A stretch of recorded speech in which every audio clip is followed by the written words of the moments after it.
Okay, so welcome to part 2 of the Cordovox. This is the tone generator preamp circuit.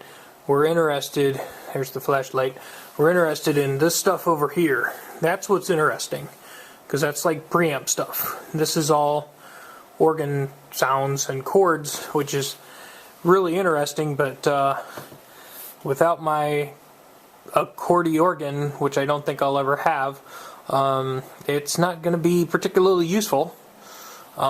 Basically, there's 2 of these bolts with spacers up at the top.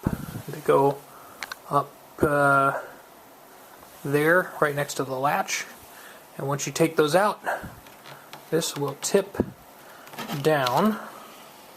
So tip that down. And take a look at all of this beauty. Holy cow! There's a ton of electronic works in here. This is all point-to-point stuff, and the work that went into this is just incredible.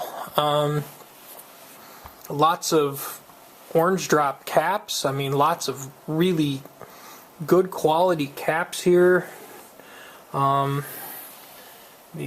Everything in here just looks pristine. I wish I knew what these bulbs were. I'm going to guess they're a limiter. I don't know. I'm guessing. But this is 2 rows here, and then there's 2 more rows along the back. There's all kinds of stuff in there. What we're interested in, as far as what I'm interested in, and what I got to figure out, is this is the tail end of the cable from the harness that links the 2 of them together. And see, here's this power switch. The red and the yellow has got to be power switch. It's got to be, because this connector, right, jam my finger in there.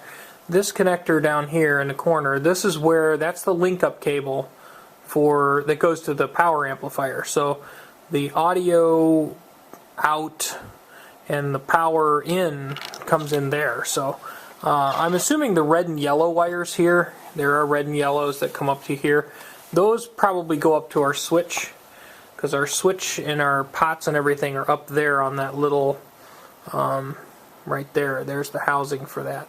So I got to take all that crap apart and then follow the pots down to see where exactly they go on the board. But it appears that the pots here go to the 12AX7s down there, which would correspond with the 12AX7s down here, which would be that microphone preamp.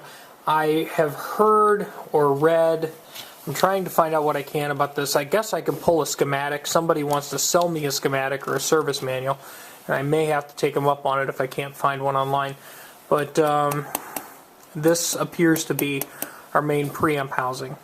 The vibrato thing over here, I would love to get that to work. If I could use that with a guitar, that would just be cool. But there's going to be a lot of reconnaissance.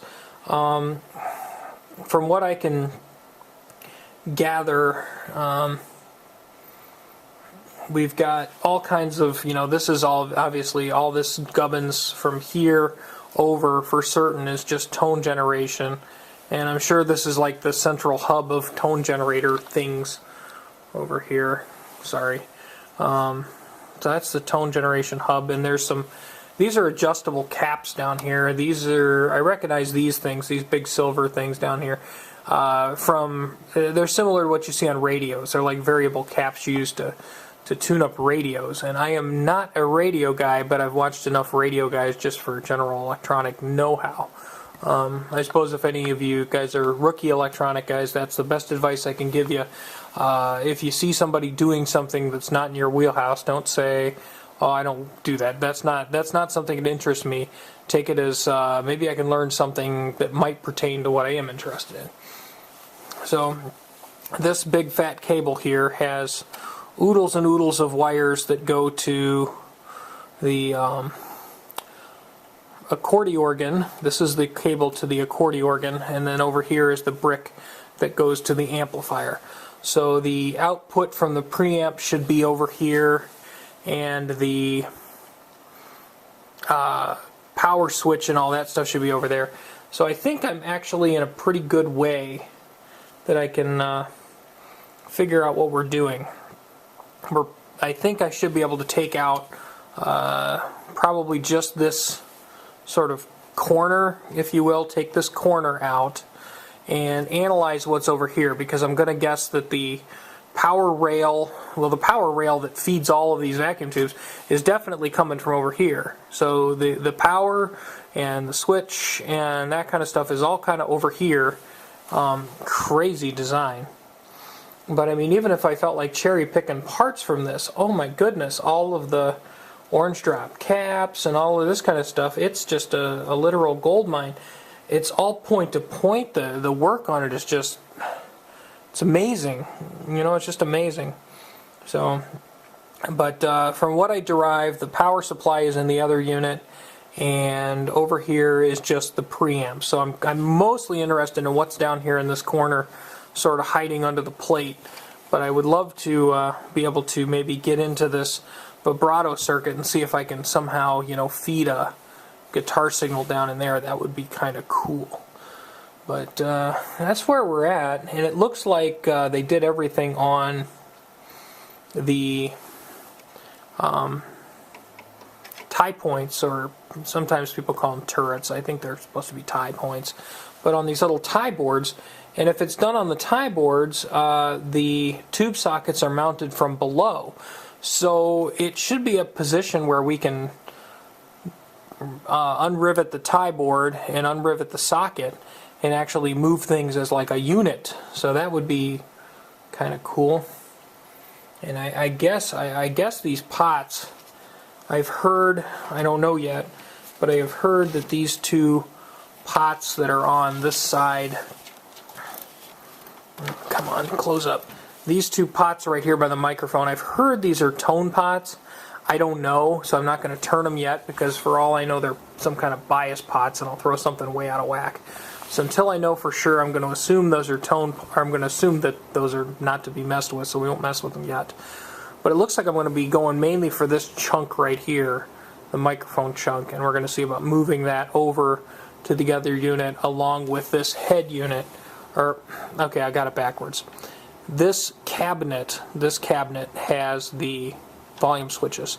So we're going to be taking the faceplate with the speakers and the power amp and bringing that over here, and then we've got to detach this preamp and maybe put it in some other enclosure and somehow bolt it on the wall or something like that. And then we should have a complete functional guitar amp.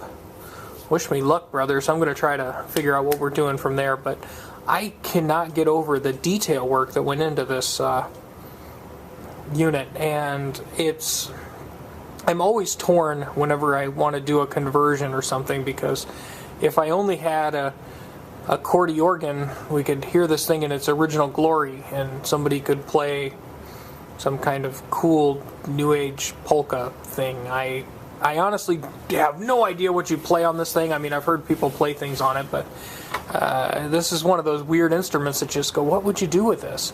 And at the same time, I don't want to destroy anybody's beautiful handiwork, but I am pretty sure that the other pieces of this were long gone, so there's no sense in leaving beautiful tubes and a good amp just, you know, rot. That's not nice either. Alright, so thanks for watching. This is part 2, and I rambled too much. When we get some surgery going, we'll film another video. Thanks. And now, just because you were so excited to hear me talk for the last 8 minutes about the tone generator and what I need to do, without actually doing anything, let's take a look at the power amplifier just for kicks. The power amplifier down here looks cool. I did look these speakers up. The speaker code down here is 575004. 575 is Hepner speaker. Okay. Kind of a crazy looking basket. Yeah, so that's a Hepner speakers. They appear to be 12 inches, and there's 2 of them. And the rest of the code is 004, so that would be 4th week of 1970, I think. 4th week of 1970. It's possible. I know these things were made mostly in the 60s, but this one being in black Tolex as opposed to that sort of suitcase blue and the speaker grill cover being black as opposed to that wheat. I am guessing this is a late version of it. But anyway, the power transformer in this thing is just absolutely enormous. A ton of iron there. And I'm just hoping I can find enough room either on the side for the preamp, you know, put it over here, over there, and then be enough room for the control box up there. We'll have to see if we can fit it all in one given space. Fun and excitement. More excitingness yet to come.